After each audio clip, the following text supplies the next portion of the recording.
Good morning, everybody, students. I am Pawar sir. Today we are going to learn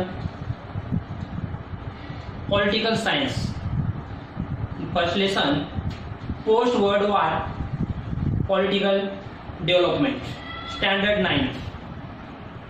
okay, इसके पहले मेरे channel को subscribe और like करना ना भूलिए. अगर कोई प्रॉब्लम है तो कमेंट बॉक्स में जरूर कमेंट करिए. First of all, today's date,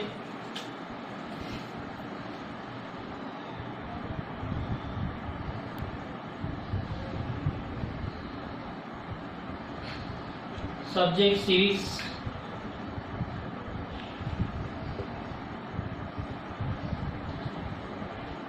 today's date 24 July 2020, standard 9th. Topic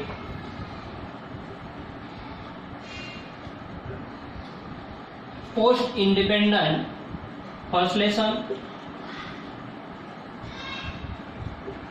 post world wars,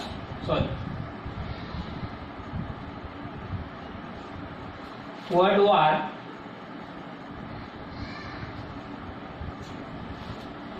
political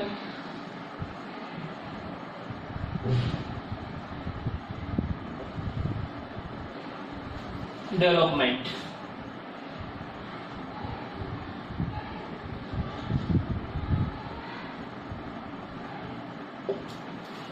Do you understand? तो फर्स्ट लेसन कौन सा है हमारा? First world war political development. Open your page number 57. Yesterday's first video was completed on point introduction and interdependence. ये वाले point हो चुके थे हमारे. तो पेज नंबर 57 पे देखो, आई वंडर, वहां से हम स्टार्ट करने वाले. What is the difference between the interdependence between individual and the between nation? तो देखो, ये आपको सोचकर इसका आंसर बताना है कि what is the difference between the interdependence between individual and that between nation. तो यहाँ पर क्या कहा है कि जो हमारी जरूरतें हैं वो क्या होती है? इंटरडिपेंडेंस कम होती है, ये कम होती है हमारे interdependence.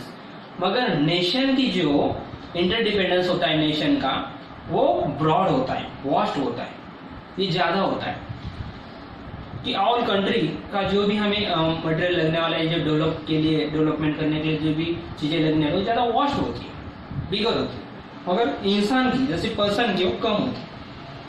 Next question, Is there such a division like rich country and poor country? देखो, इसके डिवीजन है, एक रिच कंट्री और पुअर कंट्री का. क्या ऐसे डिवीजन भी हमारे पूरे वर्ल्ड में बने वाले हैं. तो सबसे रिच कंट्री कौन सी है? अमेरिका, यूरोप के कुछ कंट्री, फ्रांस, रूस, ब्रिटेन, ये सब रिच कंट्री. और पुअर जो कंट्री है वो कौन सी? अफगानिस्तान, पाकिस्तान, ऐसे ये कंट्री जो है ये क्या है? रिच कंट्री, सॉरी, ये पुअर कंट्री. तो रिच कंट्री में इंडिया का कौन सा नंबर है? तो 6 रैंक पर इंडिया है, 6 रैंक. तो पूरे वर्ल्ड में रिच कंट्री के रैंक में इंडिया का 6 नंबर है. Do you understand? Next question, just as a country is govern on by a constitution, is there some kind of a constitution at the global level? तो देखो, global level UN को बारे में आपको मालूम होगा, ऑर्गेनाइजेशन जो भी यूनो का हम बोलते हैं. तो उन्होंने खुद का एक कॉन्स्टिट्यूशन बनाया है, खुद के रूल बनाने के लिए. तो ऐसे जो कंट्री होती है जैसे अमेरिका ने, उन्होंने क्या किया है? खुद का एक कॉन्स्टिट्यूशन बनाया है. Next, who enjoy the supreme position in an international system. अब यहाँ पर कहा है कि जो सुप्रीम पोजीशन में जो इंटरनेशनल सिस्टम है, वहां पर इंजॉयबल कौन होता है? कि उसका जनरल सेक्रेटरी वो हेड होता है.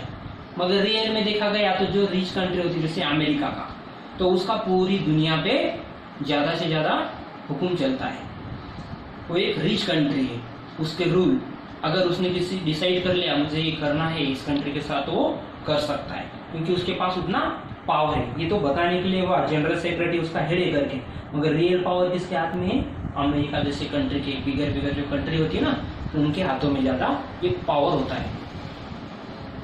चलो हम नेक्स्ट पॉइंट की ओर चलते हैं। यहाँ पर हमारे 2 पॉइंट कंप्लीटेड हो चुके हैं। फर्स्ट इंट्रोडक्शन हुआ है, नेक्स्ट इंटरडिपेंडेंस, ये पॉइंट हमारे यहाँ पर डन हो गया है।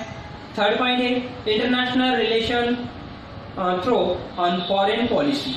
अब इंटरनेशनल के रिलेशन और फॉरेन की पॉलिसी क्या है इसके बारे में हम यहाँ पे आप पढ़ने वाले हैं।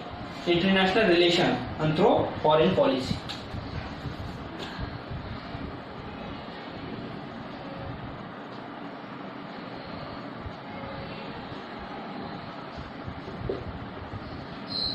International relation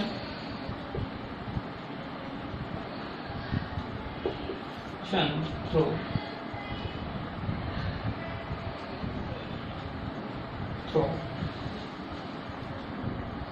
foreign policy.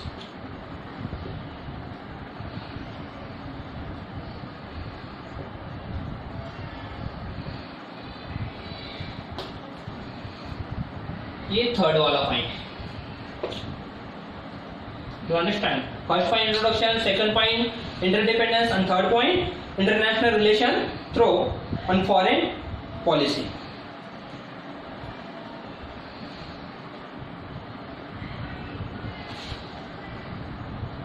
Okay तो देखते हैं इसमें हम, every nation has policy about its international dealings as also about its relation with other nation.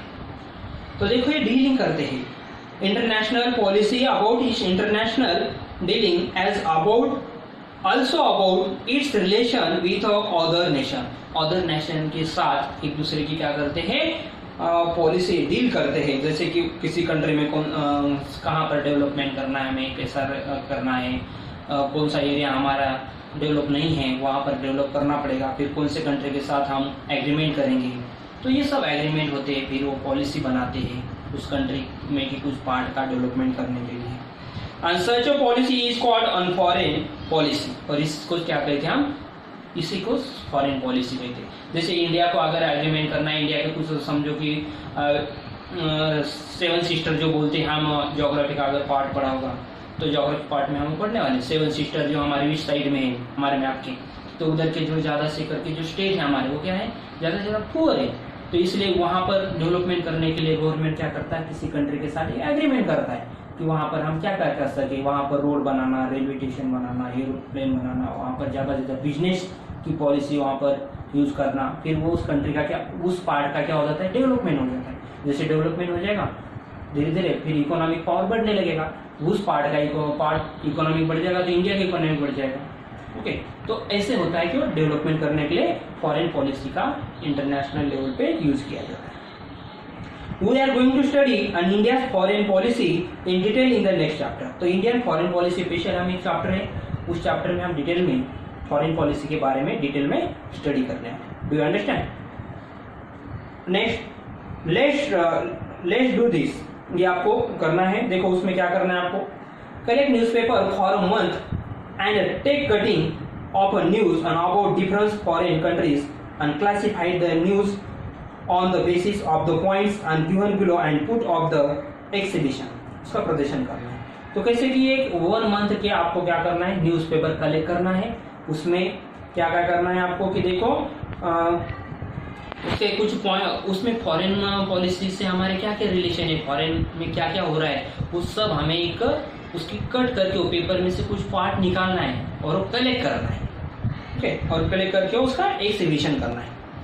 First है उसमें क्या करना है, किसके ऊपर पॉइंट निकालना है, देखो the visit to our country of a person on holding importance on position in other nation.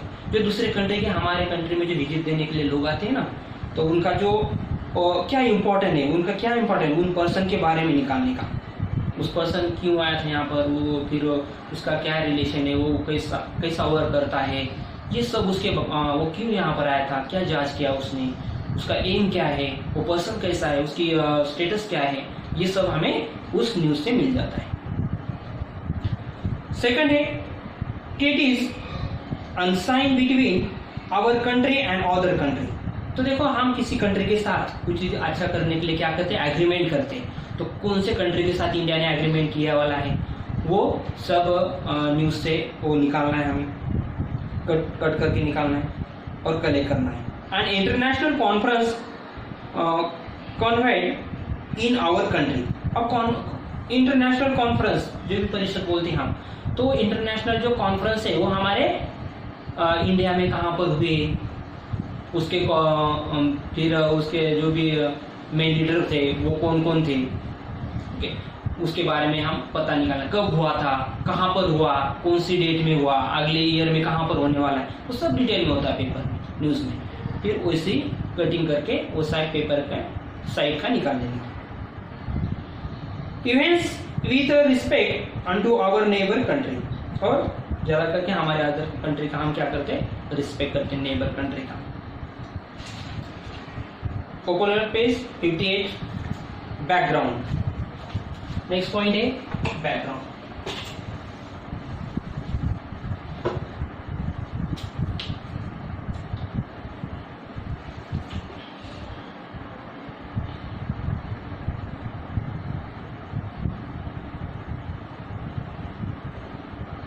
Background, अब बैकग्राउंड के बारे में पढ़ेंगे। The world in which the live today and has been the shaped through many events and developments। आज जो पूरा हमारा main है शेप डेवलपमेंट होने का, उसका हमें टुडे आज क्यों हुए हम, world in which the live today and has shaped and through the many events and development. आज इतने डेवलपमेंट हम कैसे हुए, आज वो हमें जानना जरूरी है, उसके लिए हमें हिस्ट्री की पढ़ाई करना जरूरी है। कैसे डायरेक्ट हमें आज इतने डेवलपमेंट हो गए कि आज ये जो भी कंप्यूटर का जो भी ईयर चल रहा है, साइंटिफिक का जो ईयर चल रहा है, तो ऐसे हो गए कि हम इसका हमें रीजन ढूंढना पड़ेगा, हमारी हिस्ट्री हमें जांच कर लेना पड़ेगी, हम यहाँ तक कैसे आए, कैसे बने। And hence we need to go on back of history in order to the understand on today's world। तो ये हिस्ट्री के बारे में हमें आज टुडे इतने क्यों हम परफेक्ट हो गए, आज इतने क्यों करेक्ट हो गए, तो इसके बारे में पहले हमें हिस्ट्री जांचना पड़ेगा। जैसे कि पहले हमारे ऊपर किसका कब्जा था, ब्रिटिश का। तो ब्रिटिश लोग ज्यादा से ज्यादा हमारे ऊपर कब्जा करते थे, तो हमें आज़ादी डिपेंडेंस कब मिला हमें, जैसे कि हमें आज़ादी मिली, कब मिली हो, तो 1947 में हम आज़ाद हुए थे, डिपेंडेंस हुआ था हमारी कंट्री। तो ये हमें पता लगाना चाहिए कि इसके पहले हम आज़ाद नहीं थे, ब्रिटिश के रूल के अंदर थे, तो उसके लिए आप तक कितने स्ट्रगल करना पड़ा हमारे कंट्री के लोगों को, ये समझकर लेना पड़ेगा, तभी हमें आज हम ऐसे क्यों बने ये पता चलेगा। We know that 2 world war and were fought in the last century। तो देखो 2 वर्ल्ड वार हुए थे, तो 2 वर्ल्ड वार हुए थे लास्ट सेंचुरी में। लास्ट सेंचुरी मतलब आप कौन सी सेंचुरी चल रही है, 21 सेंचुरी। जैसे देखो आप 2020, तो 2000 को 20 सेंचुरी कंप्लीट हो गई, और उसके आगे हम 20 ईयर आगे निकल गए, मतलब 2000 सेंचुरी कंप्लीट हो गई, हमारी 20 सेंचुरी कंप्लीट हो गई। तो आप कौन सी सेंचुरी में हम आ गए, 21 सेंचुरी में हम आ चुके। तो इसके पहले वाले बिफोर बोला उन्हें, इसके पहले वाले मतलब फर्स्ट वार कब हुआ था, 1914 को हुआ। तो ये 14 मतलब 20 सेंचुरी में हुआ था। ओके,